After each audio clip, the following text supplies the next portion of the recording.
There are said to be three. This meeting is being recorded. Oh, wonderful. Thank you. Oh, that was a better accent. It's a different lady this time. Excellent. A mixed accent. So there are said to be three excellences. One is the excellence of the motivation. Then the second excellence is the actual session, which one tries to conduct with mindfulness and enthusiasm and so forth. And then the third excellence at the end is the dedication. So for the first excellence, the motivation, we try to remember that although it's very difficult sometimes, very difficult, especially if we forgot in the morning, early morning, we have to remember that, our time on this earth is limited. We're all going to die. And we don't know when. And so while we have this opportunity, we must make good use of it. And so it's a very precious opportunity as a human being to arouse our Buddha nature.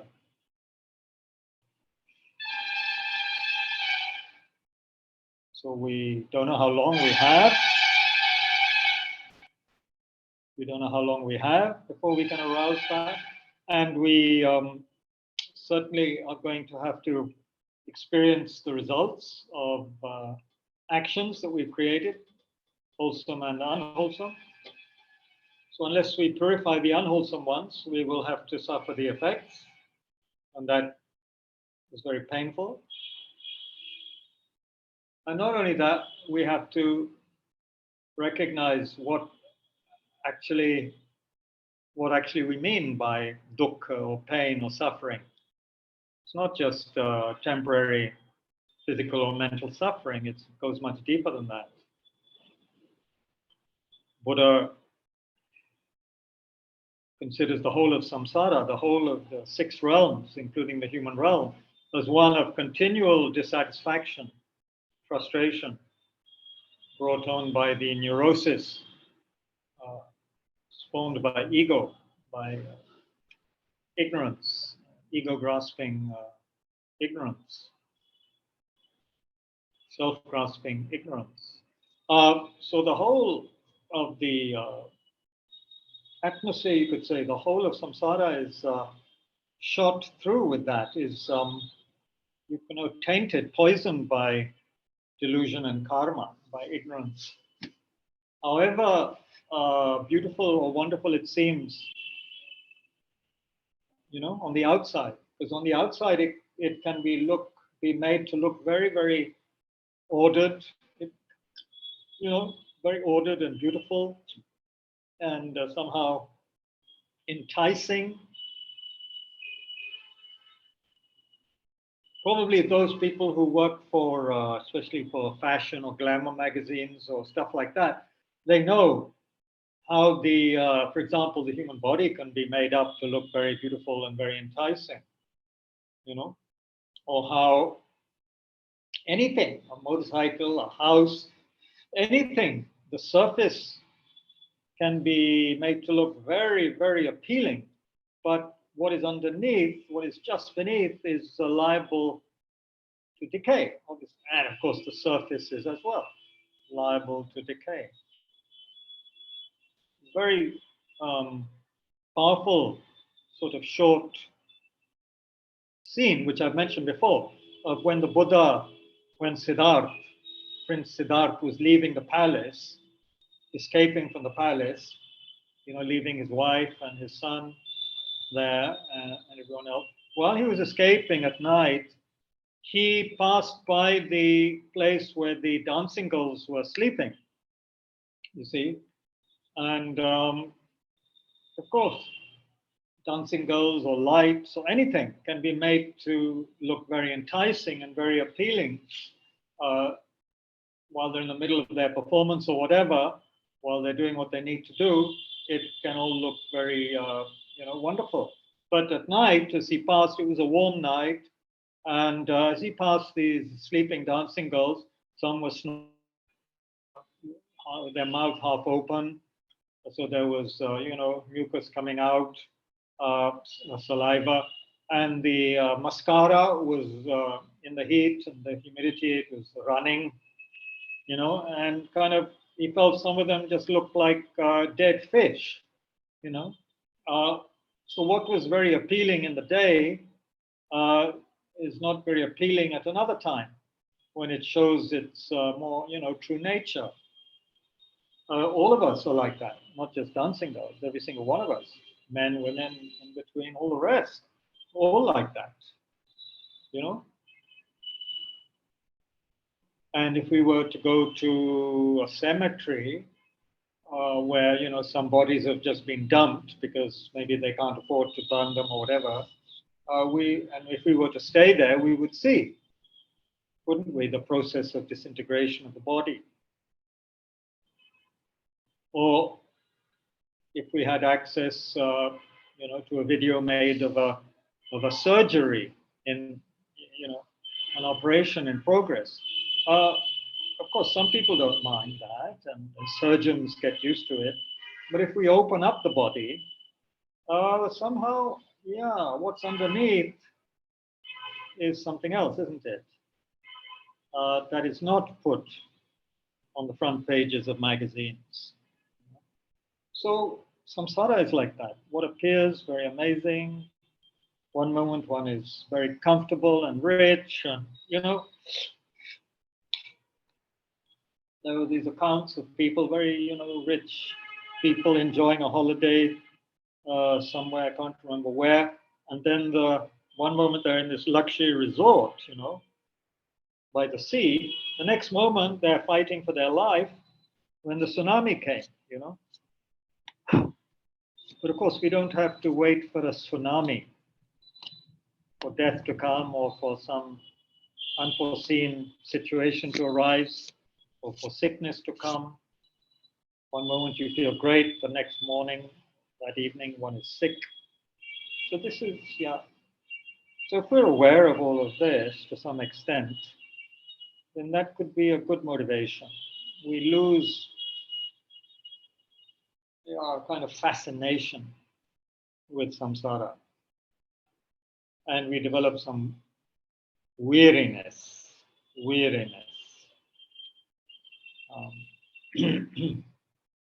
And also compassion for ourselves and those beings who are caught up in samsara, and perhaps especially for those who are not even aware of this process really, or how samsara works. So they have no idea how to get out of it, absolutely no idea. It's just they consider fate or God's will, but there's nothing that oneself can do. So one feels very sorry for the beings who are just stuck with no guide who can explain how to be free. So remember, this is how most people live, from one pleasure, small happiness or pleasure to another, one entertainment to another, without real satisfaction.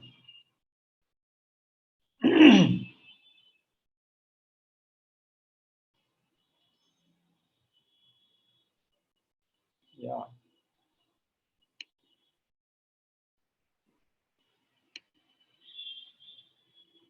And feel also a sense of great happiness and gratitude, though, that there are still people who are interested, and there are still authentic teachings and teachers. And still facilities available. Practice. This is something unusual, right?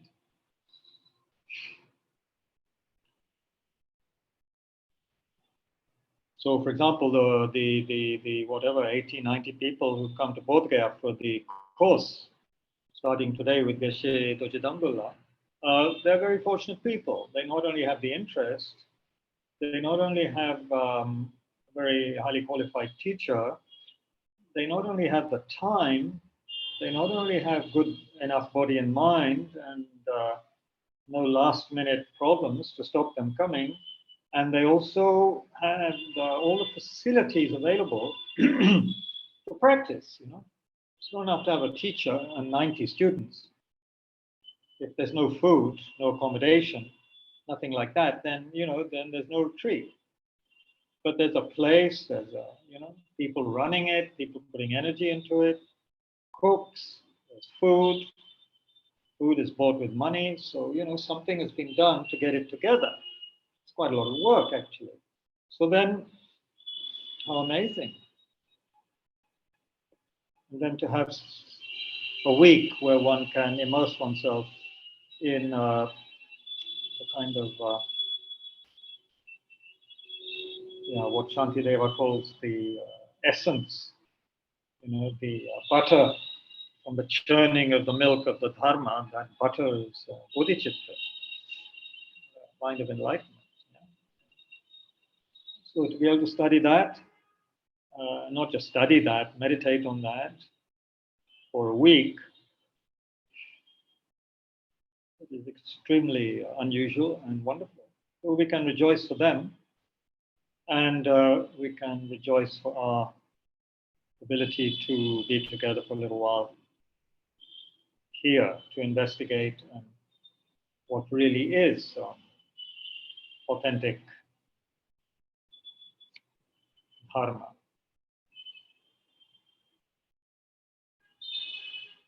So, reflect on whatever you find useful as motivation for a few minutes.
Of course, try please to make sure your posture is upright and appropriate.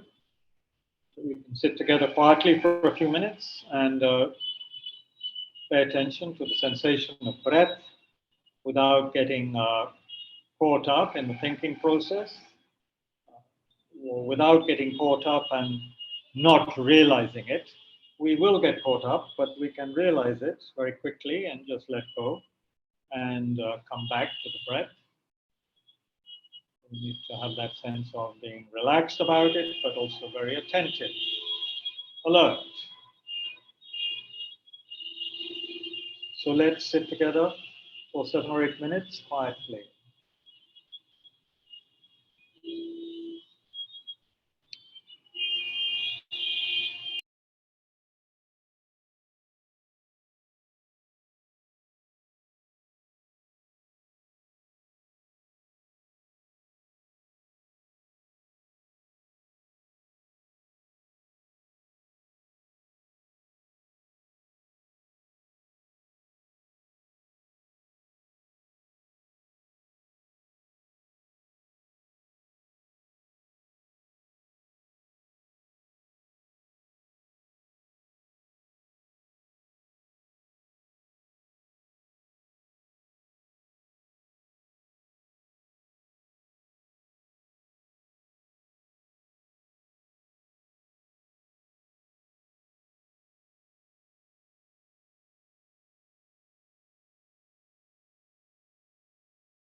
Okay.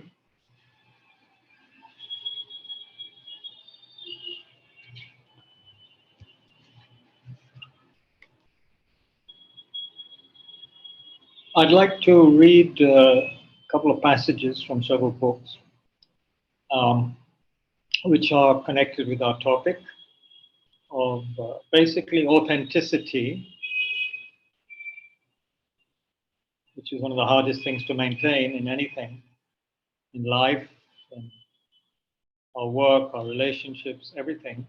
Authenticity is very difficult because it requires honesty, I think intelligence, directness, straightforwardness, lack lack of self-deception, and a lot of it, I think, also depends on trusting oneself, having confidence in oneself, in one's in one's basic goodness.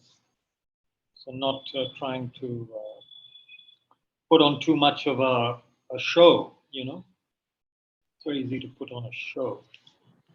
I want to read something which is a translation of one of Milarepa's poems. As part of a poem. And then something, anyway, I will explain as we go along. Please listen to this. Remember, he's someone who has undergone tremendous hardship with his guru. His guru has been, on the face of it, quite unkind to him, it seems. But in the end, gave him teachings, and he is now on his own. He wanders from cave to cave in the mountainous regions of Nepal and Tibet, and he also sings a lot of songs. Wherever he is, he sings songs to explain to people, explain to villagers, and so forth, the Dharma. Yeah. Okay, so here's a few lines, and let's see.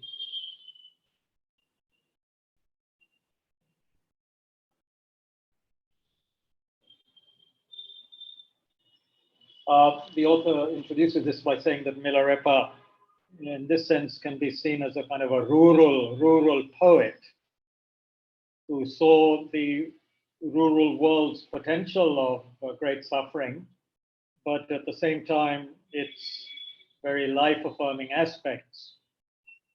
So he said things like this: How beautiful is loneliness. How beautiful is aloneness and being in the countryside, in the high mountains, up in the clouds.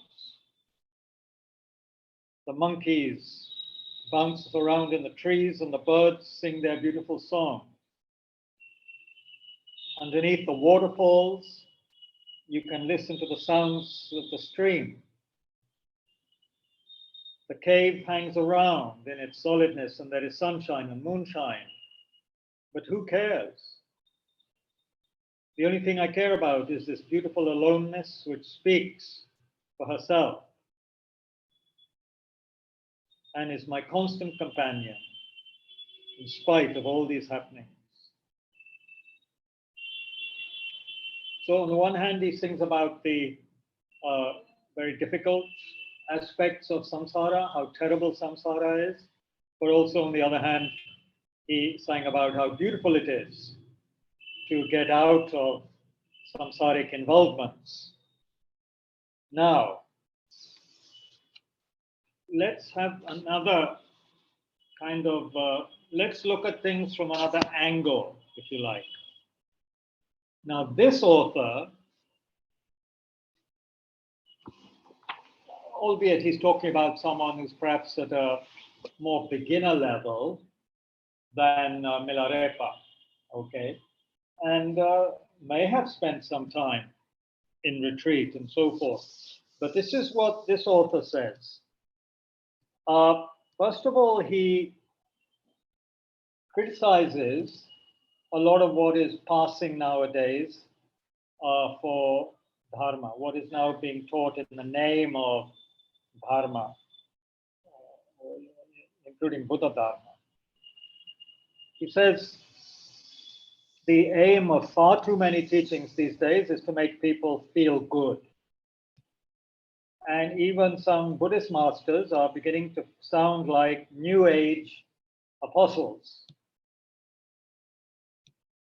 Their talks seem to be entirely devoted to validating the manifestation of ego and endorsing the rightness of our feelings, neither of which have anything to do with the authentic teachings that we find in the pith instructions of the realized masters or of the Buddha. Yeah, you know, things like, oh, all feelings are fine, and just you've got to feel things deeply, and connect with your heart and so forth. That can be taken too far, and that begins to be something that is not at all in line with what the Buddha taught. So he says, if you are only really concerned about feeling good, okay, if we're only concerned about feeling good, then he says it's better to, far better off for us just to have a full body massage, or listen to some uplifting, life-affirming music, better to do that rather than listen to Dharma teachings. Dharma teachings, which he says, definitely not designed to cheer you up. He's saying Dharma teachings are not just designed to cheer you up, make you feel good. On the contrary, the Dharma was devised specifically to expose your failings, your shortcomings, and to make you feel awful. How about that? Dharma is designed to expose your shortcomings, your failings, and make you feel awful. Ugh, yeah, who wants that, No wonder people will run away from that to the nearest New Age apostle who is preaching something much more exciting and soothing also and pleasurable, which makes you feel good quick.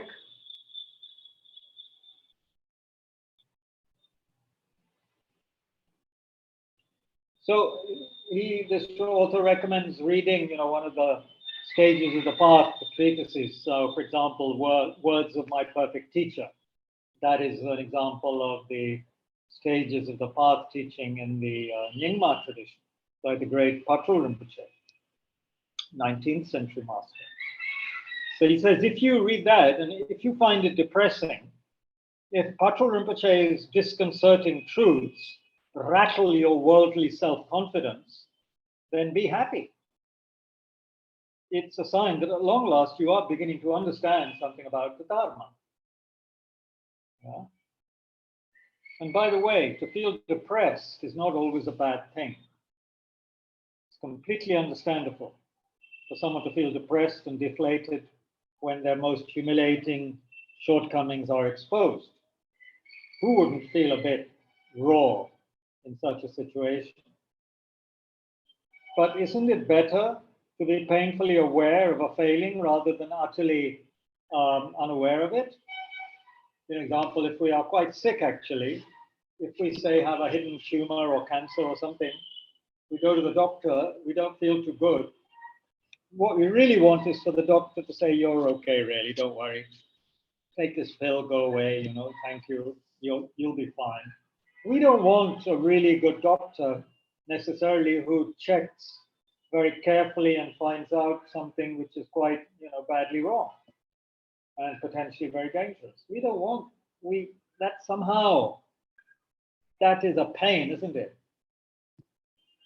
You have an appointment at 1 p.m. with your friend at a good restaurant. You go to the doctor at 11:30, 12, and you want, this quick examination. You're expecting the doctor to just give you some quick medicine and say it's nothing much really. But then the doctor checks you carefully and says you have cancer or whatever. So how about that? Makes us feel awful initially, doesn't it? But aren't we better off knowing that we have a very bad disease rather than ignoring it and allowing it to get worse? So if a shortcoming in your character remains hidden, how can you do anything about it? You know, if the tumor or cancer is hidden, we don't check it, then how can we do anything about it? So, although these instructions might temporarily depress you, they will also help uproot your shortcomings by dragging them into the open.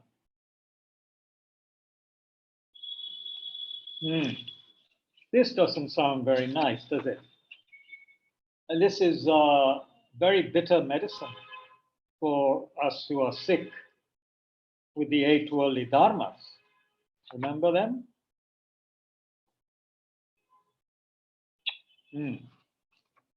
Wanting happiness, wanting gain, wanting pleasure, wanting good reputation, wanting praise. So this teacher later says that therefore we have to be much more mature than that. Much less childish than that. We have to get over this mistake that assuming that practicing Dharma will help us calm down and have a very smooth, untroubled life, because nothing could be further from the truth. Dharma is not therapy. It's not a therapy in the conventional sense. Quite the opposite. The Dharma is tailored specifically to turn our life upside down. If we take it seriously, that is. If we don't take it seriously, if we just take it as something we wear occasionally, like a very smart suit or jacket or fur coat, to impress other people, and take it off as soon as we get home, then of course it doesn't matter, no? But if we're serious about it, he's saying it will turn our life upside down. So when your life, begins to go upside down, why do you complain? If you practice and your life fails to capsize, it's a sign that what you're doing is not working. If we keep on feeling very better very quickly and joyful and, very light and love all the time, well, that can be very tricky. I found that to be very tricky, and also in people that I've shared the Dharma with. There was one lady who was very much like that, very light and love approach. And she was always smiling. And she was at a course in Tushita Dharamsala. Then we came to the topic of karma, Dharma. And she didn't like it, So we were discussing it one day privately, because she wanted to meet me privately to talk about karma. And she got so angry, and then she left the course. Didn't want to accept at all that, karma could be part of these lovely, light-filled Buddhist teachings. So we have to be careful, no? So this is what distinguishes Dharma from New Age methods involving auras, relationships, communication, well-being, inner child, being one with the universe, and tree hugging. He's deliberately being, confrontational, this great Lama. I think it's true. We can get totally hung up on those things. He says, from the point of view of Dharma, such interests are the toys of samsaric beings. Toys that can quickly bore us senseless.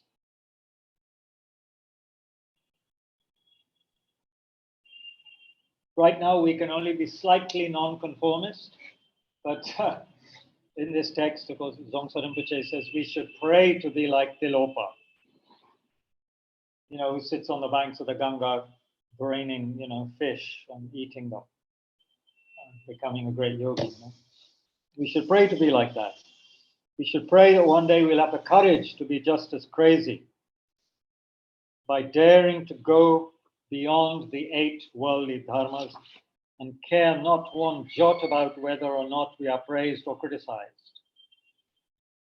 In today's world, such an attitude is the ultimate craziness.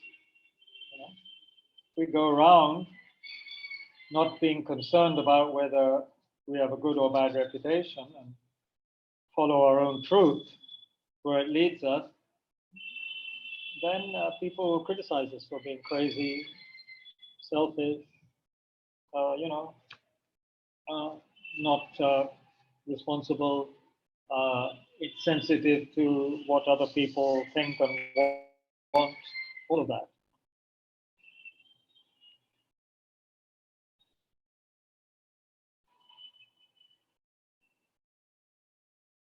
More than ever, people expect to be happy when they are admired and praised, unhappy when they are derided and criticized. So it's unlikely that those who want the world to perceive them as sane will risk flying from the nest of the 8 worldly dharmas. However, sublime beings couldn't care less either way, and that's why, from our mundane point of view, they are considered crazy.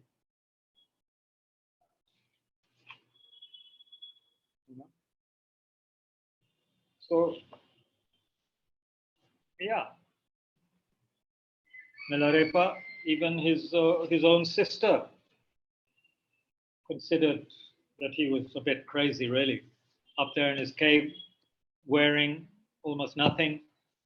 One time she was deeply offended that, he was not properly covering his private parts when she went to visit him. And so from then on, he, at least when his sister visited, when people visited, he had enough covering. But he didn't care, that much. Of course, you have to be careful. He was up in a cave, right, far from most people.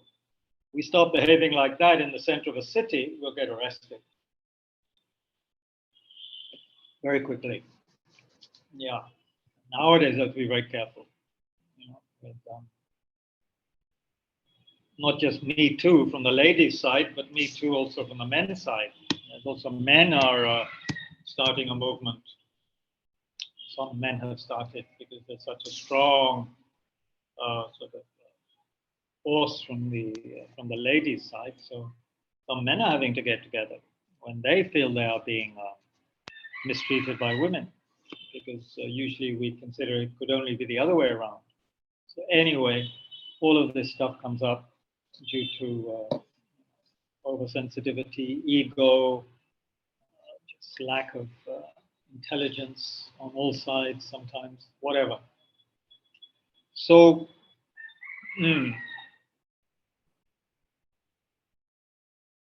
so if we are expecting to have an easy journey and just go from one happiness to another happiness, we are stupid. This is not how Dharma works, because like any, like an operation, like a doctor telling us we're sick, it's not nice.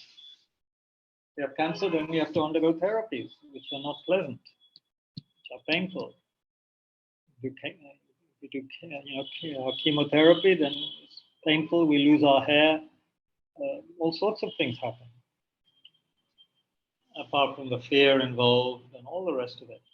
So Dharma is trying to extract, the job is to pulverize, extract the great tumor, the great cancer, the ego consciousness, ego grasping. So that cannot be easy, because ego for us is connected with everything. Our relationships, our self-identity, our opinions, views, feelings, our history, our future. Everything is connected with our self-consciousness in that sense. Our holding on to a self who is said to be experiencing all these things. Wanting happiness, not wanting suffering. It's me. I don't want happiness. I don't want suffering. You know, I want praise. I don't want blame. You know, it's always that. There's always a center which is so vulnerable and exposed, right? So that makes it very difficult for authentic practice because we're always on guard.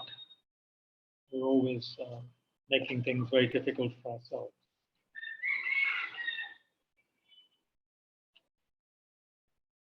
There's a very interesting teaching which is connected with this.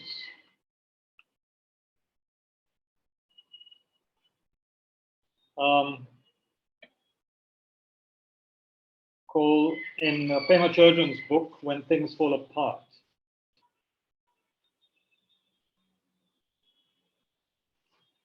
She calls it the 6 kinds of loneliness. It's chapter 9 in this book, When Things Fall Apart, which some of you are familiar with. So these all seem to be methods which can be very helpful in working with and slowly lessening the power of the 8 worldly feelings, 8 worldly dharmas. Because remember, on one level also, everything depends on how we think. Actually, the thoughts that we're having, they determine our views, how we, what we expect, what we don't want, what we want. It comes down to our thinking process a great deal, the way we've been thinking. The way we've been thinking again and again and again in a very habitual way for so long. Yeah. So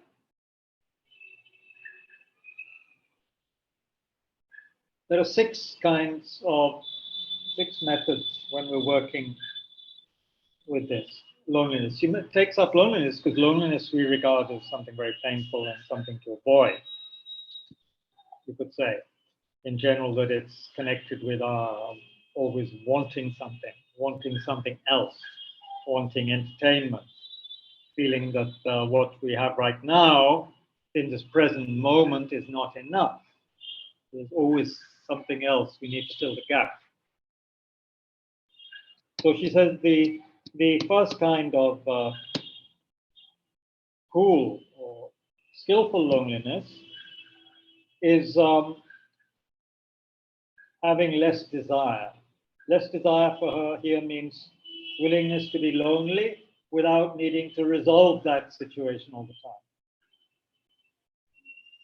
Instead of getting run around by our thoughts, we label our thoughts and we have them thinking, especially in meditation, we can label them quietly thinking and then let them go, rather than just getting totally run around by them, dominated by them, led by the nose.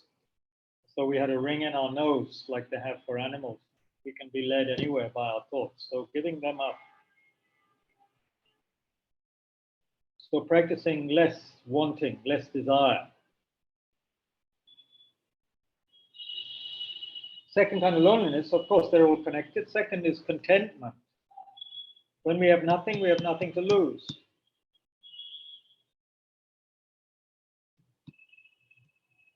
Right now we're programmed in a way. Our minds, our guts are programmed to feel that we have a lot to lose. That we don't have enough. Kind of poverty mentality. So we need to let go of that. We also need to feel that trying to escape our loneliness is not going to bring any long-term happiness. It's escaping from something we're going to have to pay attention to at some point. That's very difficult. So we have to make friends with this urge to always be doing something else. And just relax and let go of that. Let go of that and practice being content in the present moment. So you can see how the basic breath awareness practice is so important, because in that we are practicing also being content with just the breath and not needing to entertain ourselves with plans and hopes and fears and expectations, and memories, desires, and everything else that comes up, because a lot comes up, right? Third kind of loneliness, cool loneliness, and skillful loneliness is avoiding unnecessary activities. Again, we're always looking for something, looking for companions, looking for something, some activity. Obsessively daydreaming, going over gossip in our mind.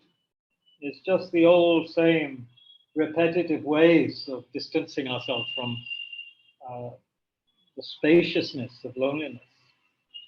The fact that nothing's happening, somehow. So could we just settle down, she asked? Could we just settle down and have some respect and compassion for ourselves? Could we stop trying to escape from being alone with ourselves? What about practicing not feeling jumpy and grabbing when we begin to panic? And she quotes a famous Zen Japanese poet who used to be a wandering poet, Zen master poet, who said, if you want to find the meaning, stop chasing after so many things. If you want to find the meaning, stop chasing after so many things. The inner things, outer things. Not easy, is it? Always chasing after something. Sorry, there's very creative horns outside. Plus, this road here next to the Burmese Vihar is as busy, if not busier, than any road I know in Delhi. It's amazing. And it's narrower, and there are vegetable sellers on both sides. So, yeah, there's limited space, and there's a garbage heap also, which spills out into the road. And 3 or 4 cows, large cows, are usually eating there. So that also takes up space. And so there's more traffic just in this area. So sorry about that, but there's nothing I can do about it. Well, not now anyway. Then there's something called complete discipline. That means every opportunity we're willing to gently come back to the present moment. The discipline of doing that, coming back to the present moment. We don't have to chase all the time. We just keep on being in the present moment. Fundamentally alone, we realize that there's nothing to be done about that. Chasing around is not going to solve our problems. Like drinking salt water, just get thirstier and thirstier.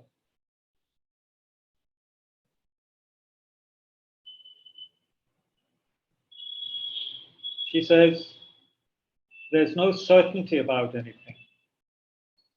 This basic truth hurts us and we want to run away from it. But coming back and relaxing with something as familiar as loneliness is a good discipline for realizing the profundity of the unresolved moments of our lives.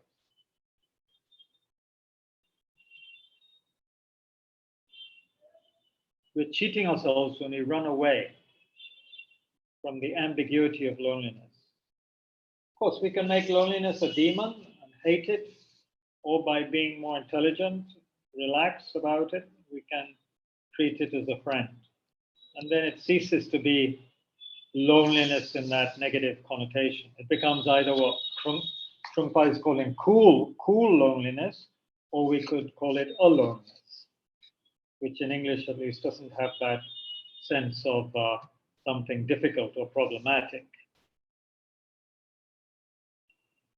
Then wandering in the world of desire, not wandering in the world of desire, is another way of describing this cool loneliness.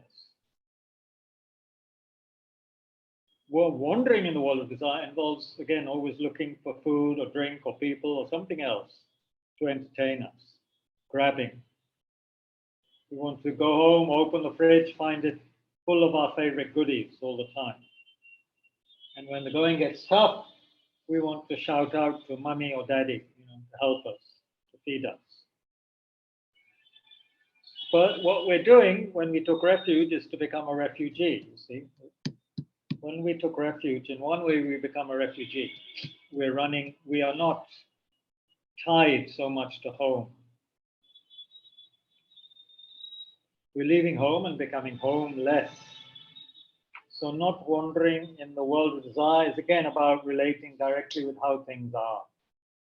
Loneliness is not a problem. Nothing to be solved. And then the last aspect he mentions here is not seeking security from one's discursive thinking. Usually we take refuge in thinking, overthinking. And here, we don't even seek the companionship of our constant conversation with ourselves. That's why we're instructed to label thoughts, thinking, and let go. We don't expect security from internal chatter. We touch the chatter, we are aware of it, we let it go, but we don't get involved. So this cool loneliness or aloneness allows us to look at our minds without aggression, yeah, look honestly at our minds, and to relax, not be so uptight. Too much thinking and running around makes us uptight, right? Disturbing to our whole body mind. So children, Table children here say to stop that. There's no use whatsoever.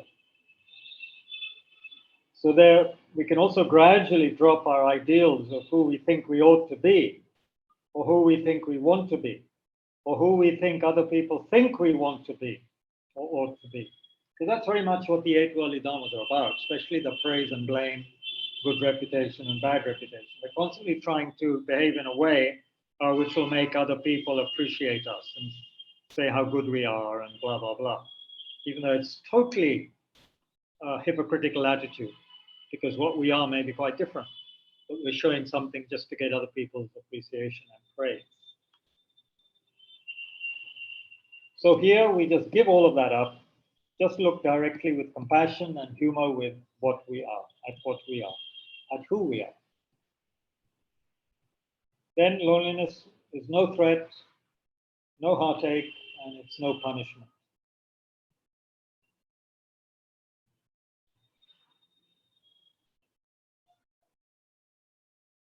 And she says at the end of this chapter that, so next time you wake up in the morning and you feel alienation, loneliness, that kind of heartache, rather than persecuting yourself or feeling something terribly wrong is happening, right there, in that moment of sadness or longing, we could just relax. Could we just relax and touch the spaciousness of our human hearts, which is there all the time when we slow down, pay attention, and don't spin off with the thinking process. Yeah? So next time we get a chance, she says we should experiment with this.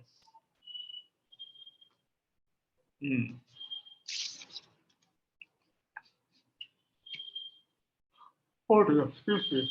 I find I'm sleeping more in Bodh Gaya and feeling more drowsy in Bodh Gaya. I feel, maybe it's just too holy a place. Too much for my nervous system. Okay, so let's have some conversation. That would be good. Too much talking from my side is definitely not good. So now you can unmute yourself. Yeah, I just enabled it, Kabirji. Splendid. You're one step ahead. Wonderful. Right, folks. So what's going on? You thought Dharma was to make you feel good. Well, you're 100% wrong. It's meant to make you feel awful. You should all be looking depressed and unhappy. Why are you looking so happy? Kabirji, that was only 6 out of the 9. At least I was writing, maybe I missed out some. Only six. Signs of loneliness, only six? Six. No? Okay, then it's fine. Anyway, But it was 9. Okay. 9 lives, but not 6 yeah, just 6 lonelinesses. There could be more yet to be discovered. And they're all ways of saying the same thing, but just different aspects. Point is not to keep on going outwards and getting caught also inwards with the thinking process, because that just takes us, on a crazy tour of hopes and fears, blah blah blah. It's like a very good example of that for me is when I haven't done this for a long time, the 2-day fasting ritual of Avalokiteshvara, the Nyungne. So the first day is okay because you have one meal and you can drink as much as you want. I mean, you get enough to drink. There's no bar on drinking non-alcoholic, of course. On the second day, you don't eat or drink anything.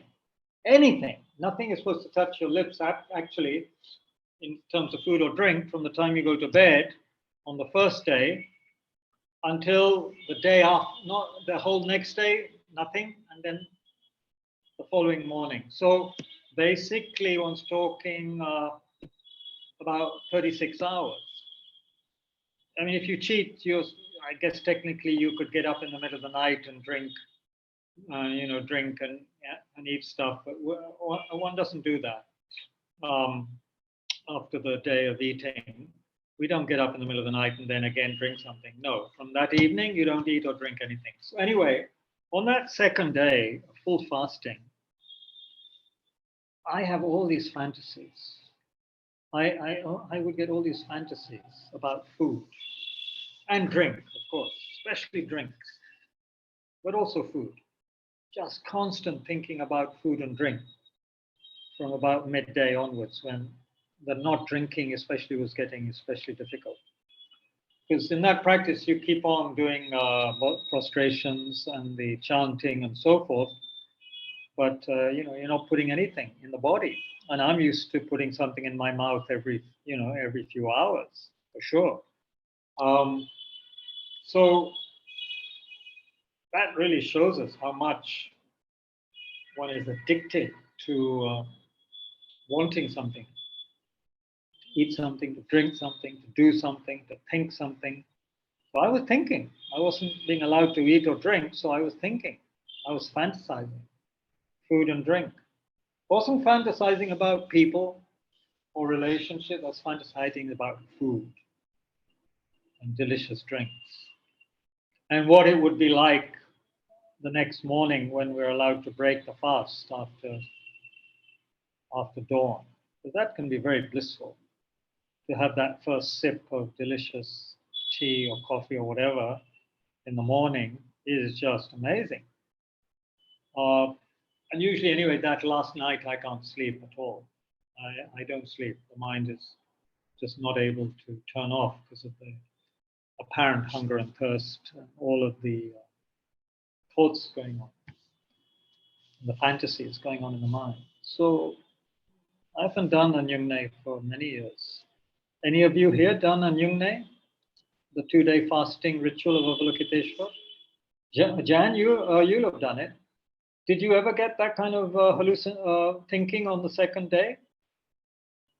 Food and Yes, drink? sadly, particularly about tea, having cups of tea. Tea, I see. Yeah. Yeah. Not so much the food, but the drink. I missed my tea, and and Because- it's true. You can't stop those thoughts. I wondered, you got any solutions, but how you can, Right. say mantras or keep doing Nune prostrations, that helps. But yeah. Said to get easier if you do a lot in a row, but I never did a lot in a row. I guess it would get easier. Or else, if you're not just suited to it at all, your body, then you would get very sick and you'd have to stop, or you'd go crazy. But some people do, as you know, hundreds and hundreds of them. Yeah. So Kabirji, how does this, Kabirji, how does this help really? Of course, getting to know that you can't control your thoughts and keep thinking of food because that's what you're wanting, absolutely. But it's a bit off the middle way, but I suppose that it must be serving a purpose. That's why it's there. So what do you middle think? way, yeah. When Marpa was beating Kind up of. Milarepa, he said to him, "Oh, this is a little bit off the middle way, isn't it?" You know, No. I was going to say, with this practice, we don't just fast in order to torture ourselves. What we're supposed to reflect on while fasting is the suffering of other sentient beings. Like, for example, the beings in the hungry ghost room who suffer continual lack of food and drink their whole lives. So in that practice, which is of course a practice of purification as well as developing compassion, we think about the misery, the suffering of sentient beings, and we imagine we are taking those sufferings on ourselves. So may I experience the hunger and thirst of the realm, especially the Preta realm, by engaging in this. May my suffering be like may I take on, may I experience this on behalf That of makes others. sense. Yeah, that makes sense. Yes, that will surely make us feel what they do. It's not otherwise supposed to be some kind of just spiritual athleticism. It's meant to have a purpose. So yeah, that way it's very profound. And of course, then one may develop some real gratitude for food and drink and appreciation of it when one really feels one is dying for it, thirsting for it. Yeah, it's a very powerful practice, the Nyungne, which was started apparently by a nun in the Tibetan Buddhist tradition in Nepal, Gelongma Palmo, and she had leprosy. And then she started having, I think, some visions of Avalokiteshvar, and she learned this practice, practiced it, and recovered from leprosy. And it was known as the leprosy Dharma for a while. Several people recovered from leprosy by doing this practice. Yeah. Does enjoying nature and feeling a strong urge to be in nature, is that also a part of samsara? Yes, at the moment, because we very much want it, we enjoy it, and then we're unhappy when we don't have it. So if we can't transform it through kind of with renunciation, compassion, or wisdom, then our just ordinary enjoyment of nature is not bad, but it is not something liberating. And it could be something that makes us unhappy when we don't have it. If we're not able to be somewhere, if we go to a hotel and our window is not overlooking the park or the trees or the lake or whatever we wanted, we get upset and even angry with the management. I told you in my application I wanted the nature view, and they say, sorry, sir, somebody already booked that. So there is that danger of it's a kind of pleasure associated with it. I mean, I'm very grateful here because I have an amazing view opposite where I am, and I can see how it's very easy. It's very easy for me to get attached. They were going to change me from this room to what they called as a better room, but I said, no, I want to stay in this room because this is my view. You see, of course, there's a road. There's the road with all those sounds coming. There's the road. But anyway, it's nature. There was a big langur monkey here today, being chased by 3 of the Vihar dogs, who got very excited, obviously.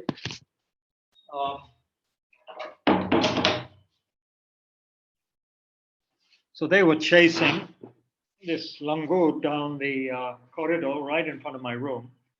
onto the tree, but then of course they couldn't do anything else, so they just, three of them were there barking at the langur, who just sat there very mildly as they do, very, very dignified manner, looking at these idiotic dogs who don't even know how to climb trees.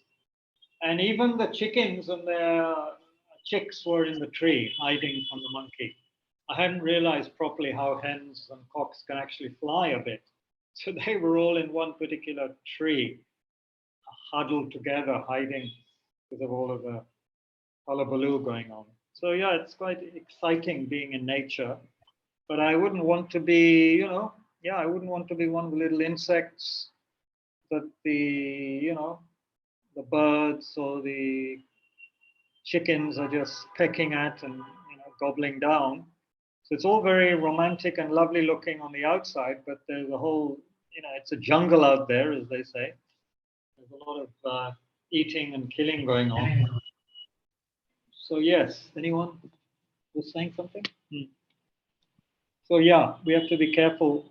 As Lama Yeshe once said to somebody, or said in a teaching, you Westerners, all you want to do is, you come and you want to get spaced out on sunsets, because they're beautiful sunsets from Kopan Monastery in Nepal.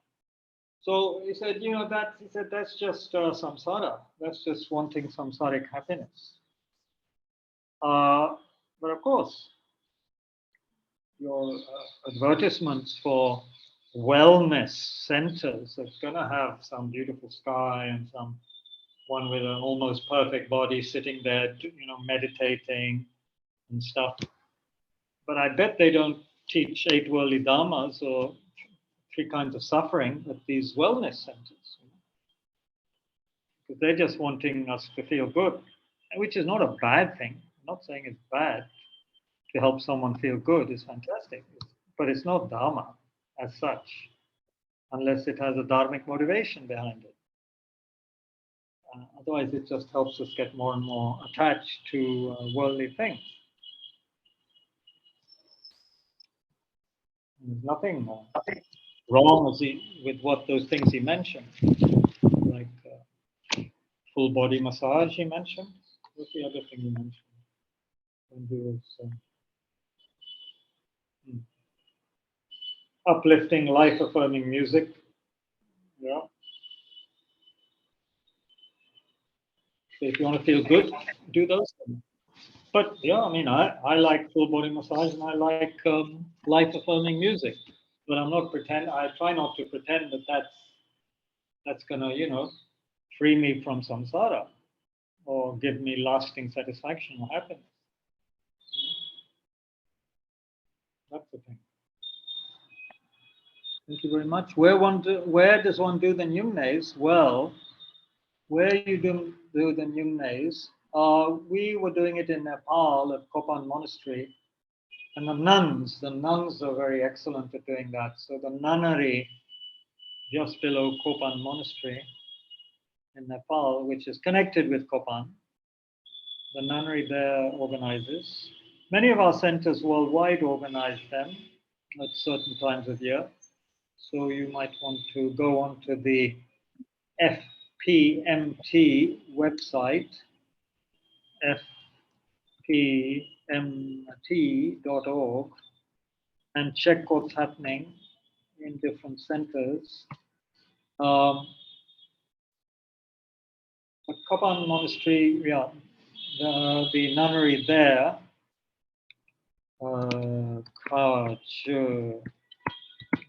Ling, that's the nunnery just below Kopan, and they have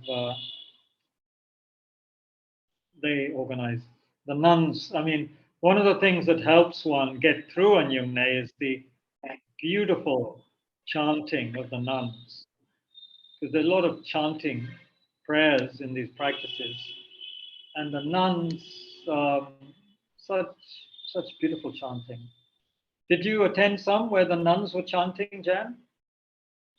No, most of mine were in Singapore. No. But nevertheless, the atmosphere when you do that in Nune helps you, even though you're desperately trying to visualize how it would feel without food or drink, but the mind is such that it's hard. But the actual prostrations really help, I felt, with doing that. We would do a whole week of it. So by then you were in the more, have more idea about how to try and control your mind.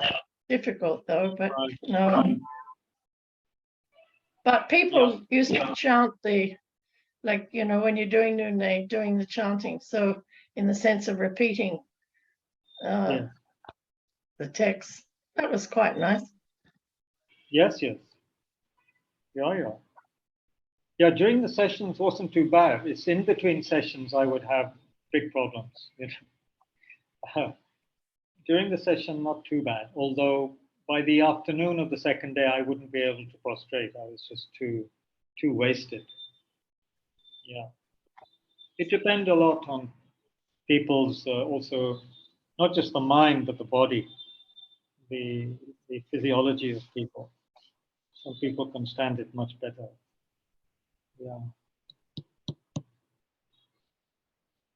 Thank you. Thanks to those who have to go. Thank you, Nilashi. Thank you. So what else? Any other? We still have 15 minutes to lunchtime here at the Burmese Vihar.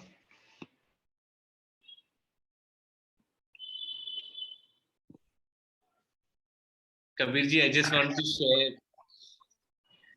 I mean, this retreat seems so important at one level, but when you come out of the retreat, you also feel very lonely, and it reminds you of the. I mean, when you're doing this practice together, there is so much. The whole milieu makes it so much more powerful, and then it appears the practice goes far deeper. And then when you come back home, the absence of the Sangha and the everyday sense, the every minute sense, it makes a huge difference, and you really struggle how to keep up with your. You keep reminding yourself that when you renunciate, you're renunciating the source of suffering, and you want to continue being happy in an ultimate sense. But it becomes also difficult how to manage this without a set of companions who have similar goals, doing practice together with you through a big part of your day. And that sort of loneliness, it's difficult. I don't know how. I'm sure others are far more experienced. Sort of to keep going. Yeah, of course. Initially, we need the Sangha again and again. That's why there are places like Tushita.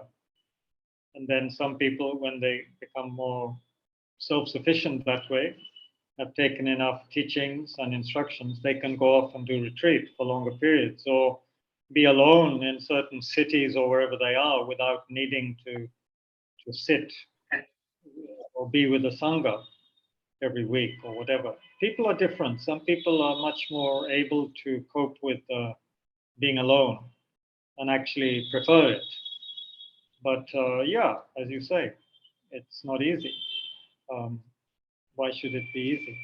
But on the other hand, the teachings are all encouraging us to see how clearly that is what life is, that we are alone. Born alone and we die alone, so we have to get used to being alone. But yeah, at the moment, middle way, in the sense that none of us need to worry very much. We're either living near a center, or we have access to things like Zoom, so we can always tune into the Sangha. But of course, no one can hold your hand 24 hours a day. That's the thing. So the quicker we get used to being in the present moment and without getting carried away by thoughts, because I mean, loneliness is also a thought at one level. Oh, I'm feeling, or buying into one's feelings, thinking one's feelings are totally real and solid, and that's how it is. Maybe they're not like that. Maybe we have to experiment with calling the bluff of these thoughts and feelings of loneliness which seem so solid. Who says they're solid?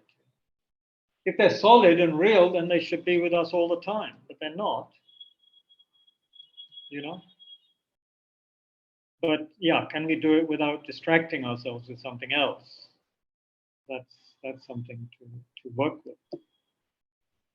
But as everyone says who's done proper retreats, especially again and again, one begins to genuinely make friends with oneself, one's aloneness. One realizes that actually one is one's own best friend. One has been a big enemy to oneself in the past, but doesn't mean that has to continue. The Dharma gives us methods to be our best friend as well. And we can never rely on other people the way we could rely on our own minds. Other people with the best of intentions cannot help us all the time because they have to live their own life as well, right? But we're always with us. I'm always with me. And so I have to take care of me. This other person inside, I have to take care of them. I don't know where they are, but they're somewhere in there, and I have to take care of him, her, it, them, they. Don't know what pronoun to use nowadays. We're a mixture of everything. All genders. Divya, you're frowning again. You mustn't frown so much. That's better. Yeah. Okay. How are you? Yeah. I'm not a good lip reader.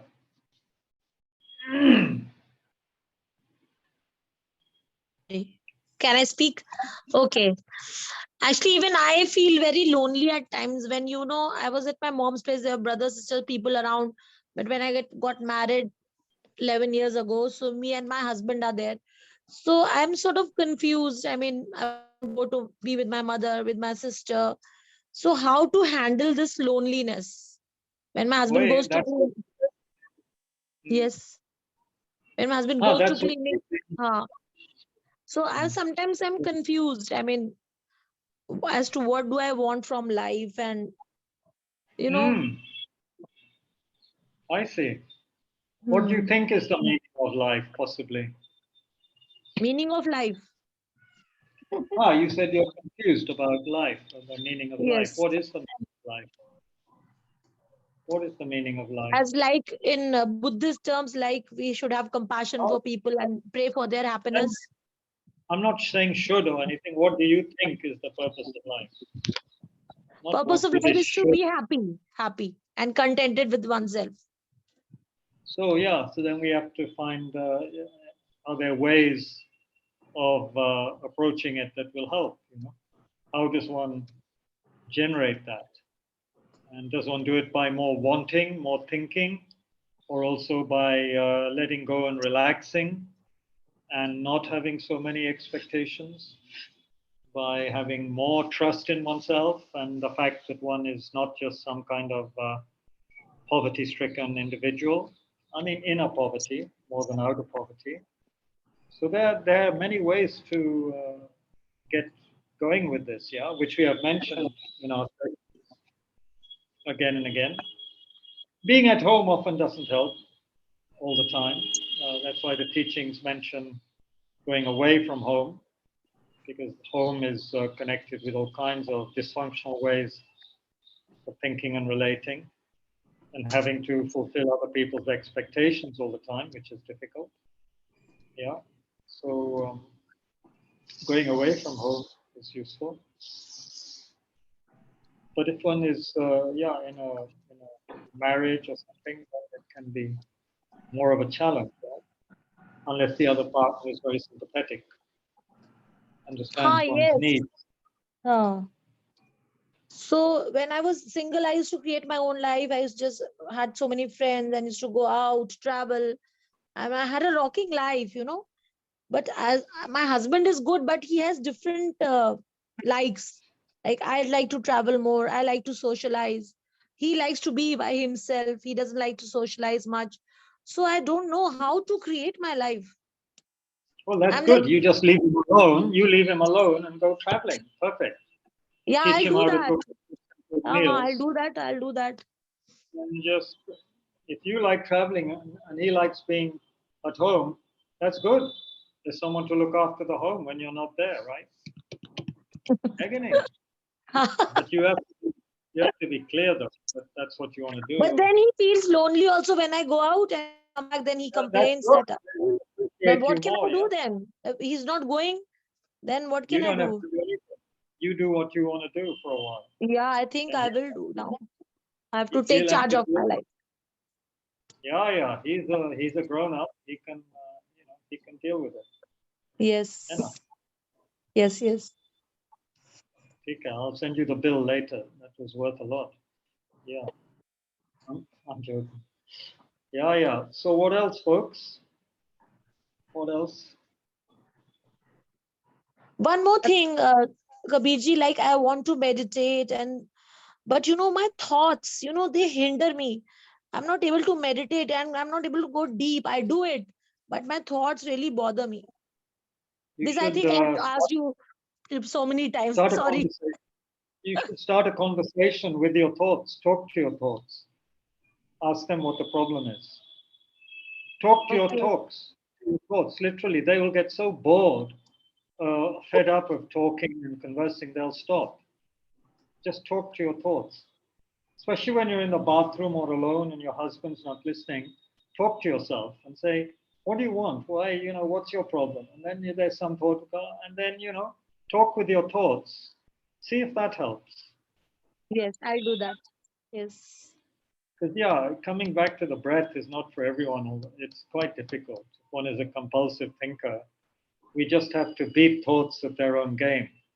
So you start answering your thoughts and talking to your thoughts. And soon you probably get exhausted.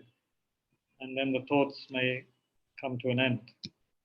Or else, change of scenery. That can be very helpful. Change of scenery, walking in nature, these things can be very, very useful. That I do. One You more thing do that? yes, I go for walk. One more thing, like I don't know what I'm really my mind is like. When I see people around, like they are going in a group, they are going and enjoying. So I feel deprived. Like I'm not able to go. As such things come in my mind. They are going, they are enjoying. She has such a nice group of friends. I'm not able to have. So how to overcome these things? Like, As we say, you have to leave home and go out and explore a bit. Sounds like you're a bit trapped. You feel trapped in your home.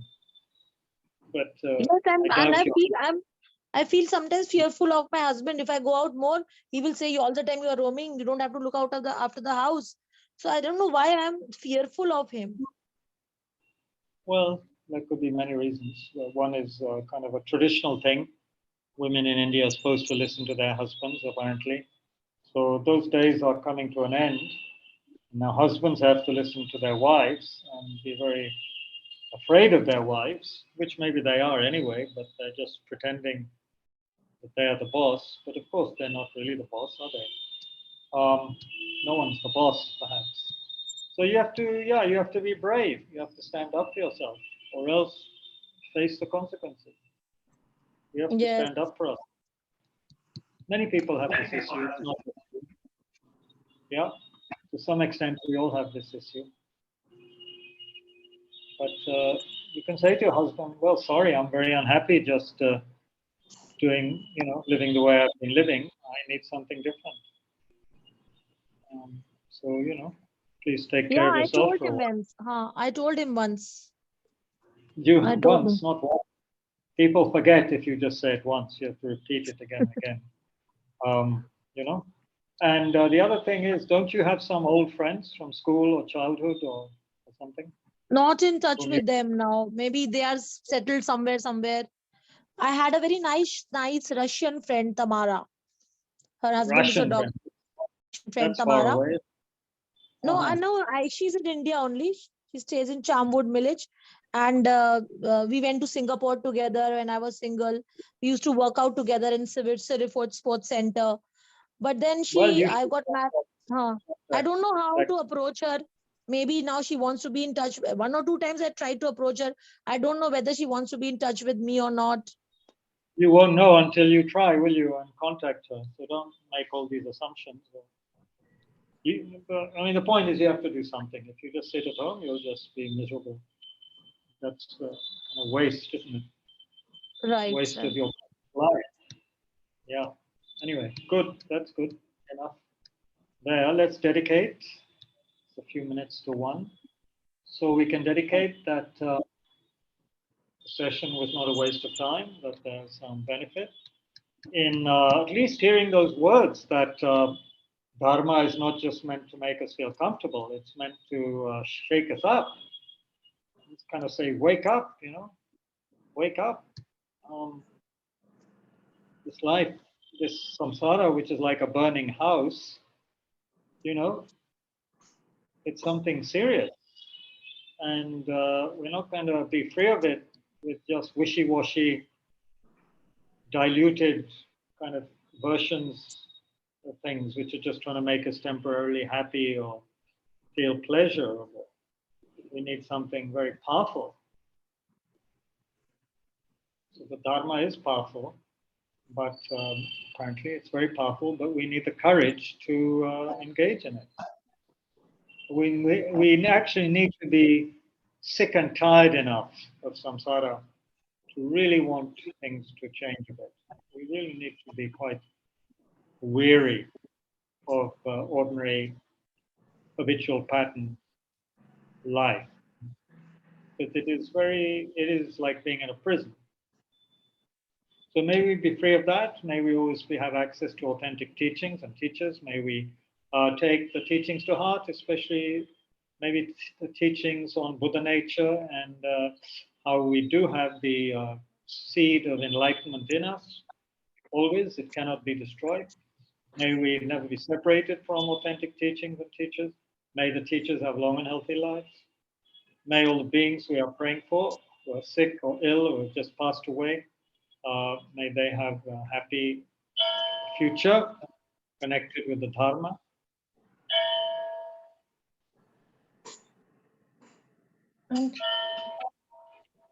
So like that, the English poet John Donne, famous poet way back, I can't remember which century he lived, said, "Do not ask for whom the bell tolls, it tolls for thee." So they would toll the bell when people had died, right, or whatever. So don't ask who they're tolling for.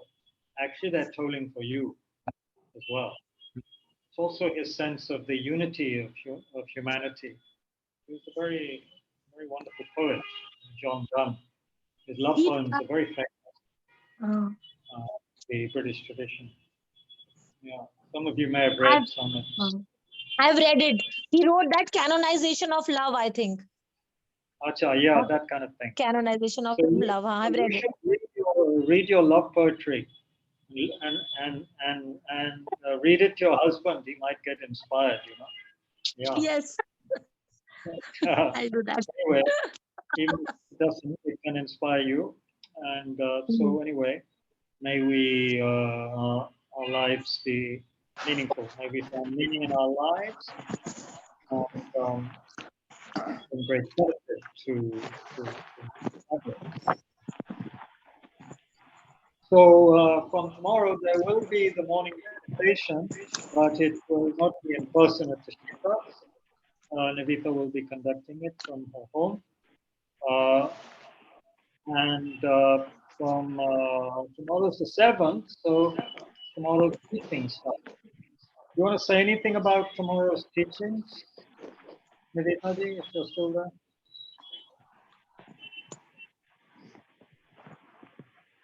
Oh, okay, so tomorrow's teachings,